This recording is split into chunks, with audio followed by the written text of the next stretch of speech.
What's going on, everyone? I'm Eli. Welcome back to another video. I got Palin in the background here. He'll help me out later when we solve some problems. But this video is brought to you by my homies over at 034 Motorsport. We have 2-liter turbo conversion coils going in the car. We also have a carbon fiber intake, which is right here. I don't know if it's in frame or not. Classic Eli fashion. I didn't shoot an intro. But I want to give a big shout out to the homies at 034 for hooking it up. Very excited about this product. I actually haven't heard it yet, I've only installed it. But install was super straightforward. Pound and I ran into some minor hiccups, mostly related to me doing a poor job installing. I hope you guys enjoyed this video. There's a lot of time lapse to start, and we'll get some sound clips at the end. Let's jump into it. We're gonna learn. Oh, and I got a new RS4 grill in the car. Check that out. Mike, I'm gonna need you to paint this, and we will hopefully get the front end, or at least the hood of this car painted. But you can see, I mean, this thing has, well, it's seen about 180,000 miles of road use.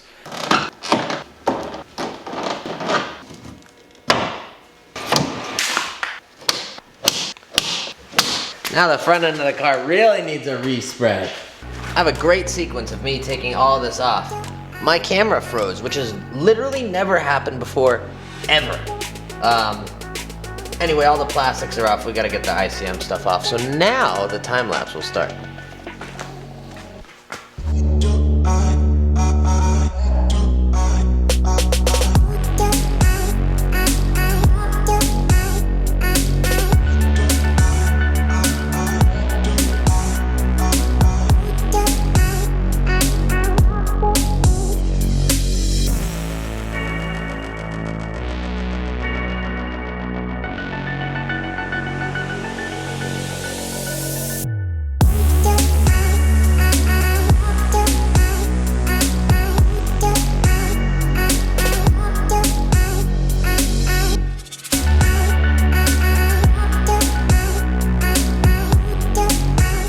Out it comes.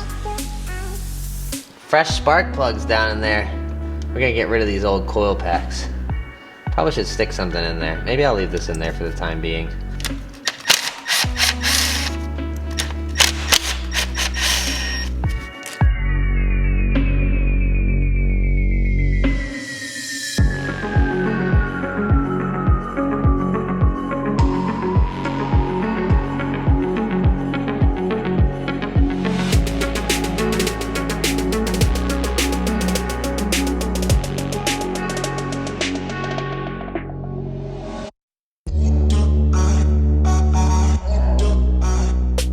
So why are we replacing this with this, you may be asking? Well, it's actually pretty simple. These are old.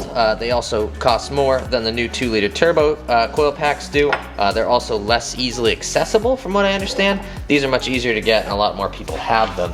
Basically what you do, if I can get this off of here, is instead of this, which has the integrated mounted points on it, what you're gonna do is put this adapter plate onto the valve cover, and then this simply slides through there. And what you're going to do is take this connector, which if you notice is 4 pins to connect to this. Old one was only 3 pins. 4 to 3, bang bang, and you're in business. You may be wondering what this thing is behind there. Well, this is a hold down bracket. Nick was telling me that over time they do see the 2-liter turbo coils rise. So if you put the hold down there, they have longer hardware that goes with it. That would essentially sandwich the ignition coil and prevent it from rising back up. I would imagine when we go single turbo, we may want to put these on, but for the time being, I want to make sure that everything works, and I think ease of serviceability, I'm going to leave that off. But you got to flex the billet on your homies. I can't wait to get these installed. These are obviously much prettier than that, and when you pop the hood, you get a little bit of red. Red is for racing, and everybody knows that makes your car faster. Let's get them installed.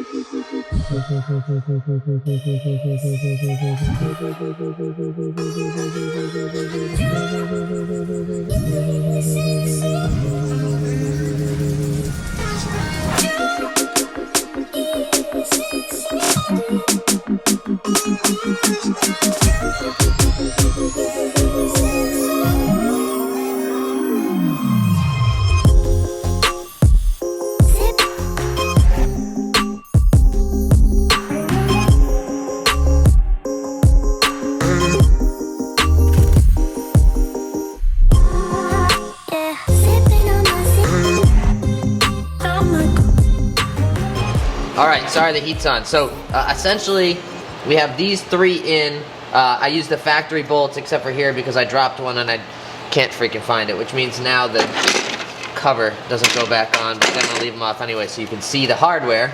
But we have these extension kind of pigtails, I guess you would call them, that we got to find a place to secure them, and then we should be in business. Then we just got to do the other side, which we'll start on now.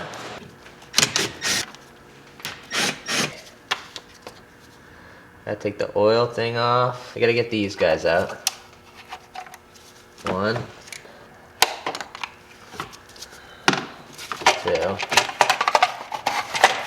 Oh, that's never going back in there. Oh, nice. This coil pack's held down by 1 bolt and a broken bolt. Sick. See that? That's a broken bolt. So Pound and I are troubleshooting. We started the car. 3 cylinders were dead. I realized I didn't plug in the ICM all the way, so that's my fault. Yeah. And then we got a code for cylinder 4, and the reason was when I plugged this in, I must have pushed that connector down too hard. You must have gotten caught onto one thing here, just ever so slightly. Then when so all we did is pull it back with pliers, and ideally, if we plug it in now, there's no more cylinder 4 misfire code. Be careful. But we'll see. Yeah, just be careful plugging her in. Pound's pushing by the wires to make sure they really stay together. Yeah, because for some of them, they were a little bit loosey-goosey, so I just want to make sure that it's not coming out of the connector. Yeah, all right. After a little bit of troubleshooting, the thing is running like butter now. Okay. Now rescan. Go back. Fault codes. I want to clear codes, not copy codes. Clear codes. Go back. Fault codes. Okay, so the exhaust gas temperature sensor is normal because that's not plugged in anymore. But we don't have any other random misfire codes or anything, which is sweet. I would say, yeah, if you drive it for a little bit and it still holds like that after a rescan, then yeah, I'd say it's good. Nice. No other loose wires, yeah.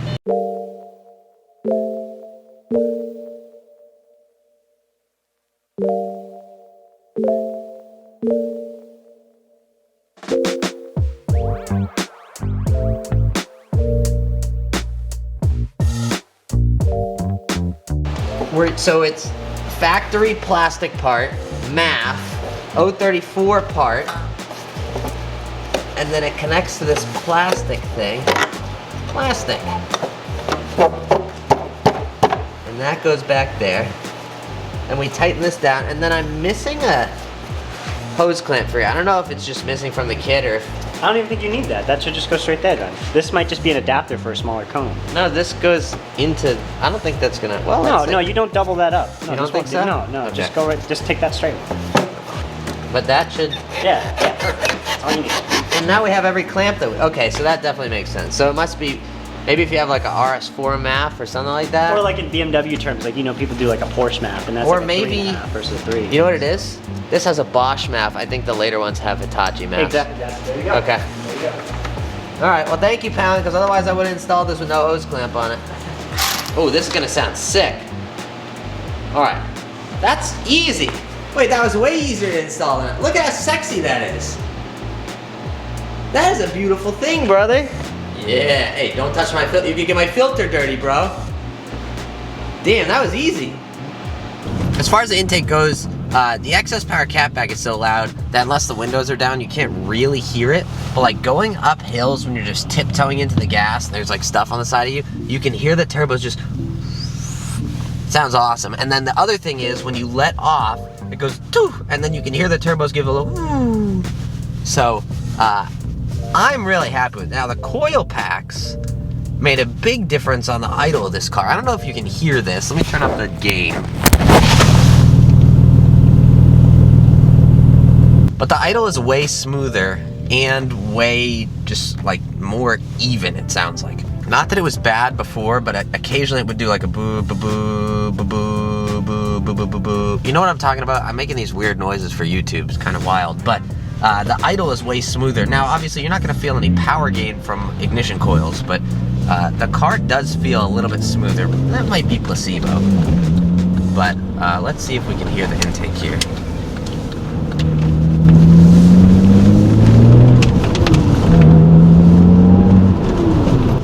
You hear the turbos go doo. I don't know if that means that they're on their way out or not, but We'll see. Overall, I mean, a pretty straightforward install. The coil packs were the hardest part. The intake was cake once we figured out that coupler situation. And I mean, it all seemed to fit. I got no issues with any of that. I'm really excited about how it looks, how it sounds, and I can't wait to put more boost through it so we can actually hear it. And then I'll catch you guys in the next video.